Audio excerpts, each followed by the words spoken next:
Now we are taking up the third discovery, that is the discovery of neutron. So after, how neutron was discovered, it was found, see, the electron was discovered and similarly the proton was discovered. So it was found that atom consists of nucleus, as we all know, and in nucleus there is proton and outside there is electron, right. So that means before the neutron was discovered, and this is the assumption I am telling you, that how the scientists assumed this and what led to the discovery of the neutron. So that means according to them at that moment it consists of positive and charged particle proton which lies in the nucleus, and it consists of negatively charged particle electron which lies outside the nucleus. We know electron has almost negligible mass and proton has a huge mass as compared to the electron, that is this thing, the 1.6 into 10 raised to power minus 27 kg, right. So that means the whole mass of atom must be due to the proton only, the whole mass of atom must be due to the nucleus only, right. So because the nucleus has the proton, that means the mass of an atom should be equal to the number of particles present in nucleus, that is the protons which is present in the nucleus, and we know the number of proton is equal to the atomic number, but this doesn't happen as such. In any case of atom, mass of atom is never equal to the atomic number. It is always more than the atomic number. So this led to the discovery of neutron, and the scientist who made this discovery was Chadwick. He was the one who took the main criteria into the consideration, and just was you can say he was running behind that. What is the reason behind that? The mass is not equal to the atomic number, it is not equal to the number of protons. There was a certain, you can say, he had an idea in mind that there is something in the nucleus that may exist in the nucleus which contribute towards the mass but not the charge.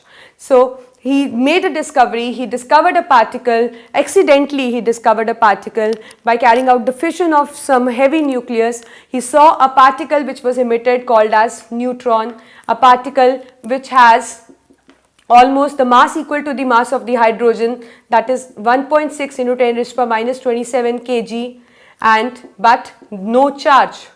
So he named that particle as neutron, that is the neutral particle.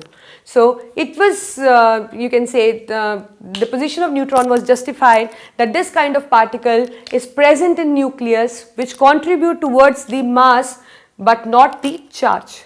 Because as we know the atom is electrically neutral, that means number of proton is equal to number of electron. So the particle must be a neutral particle which is contributing in mass but not the charge, and it happened, and it was proved also by, see, I am taking an example like in case of helium, the atomic number is 2.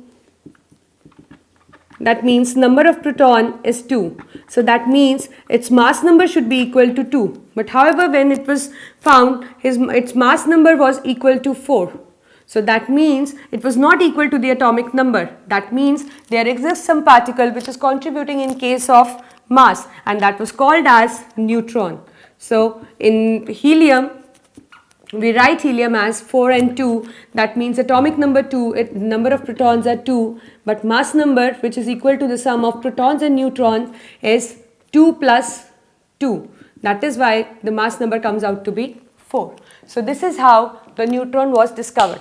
Now you all know that how the subatomic particles were discovered, the electron by J.J. Thomson, and I'll just brief you the charge mass, because you need to remember those charge and mass carefully while using the in the numericals and all. You need to know that what is the charge and mass actually. It won't be given. You have to remind in mind that what charge does the electron has or what charge does the proton has. So electron has, the charge on electron and proton is of same magnitude, 1.6 into 10 raised to power minus 19 coulomb, but the nature being different. Electron is negative and proton is positive. So write the magnitude in negative for the electron and positive for the proton.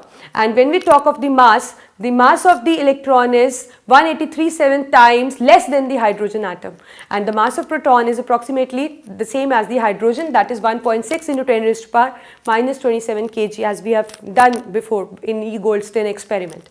And in case of neutron, similarly the mass is same as that of proton, same as that of hydrogen, but no charge. So just keep in mind the electron, proton and neutron, as they play a very important role whenever you will study on some atomic level. So you will get to know that what the charges are actually.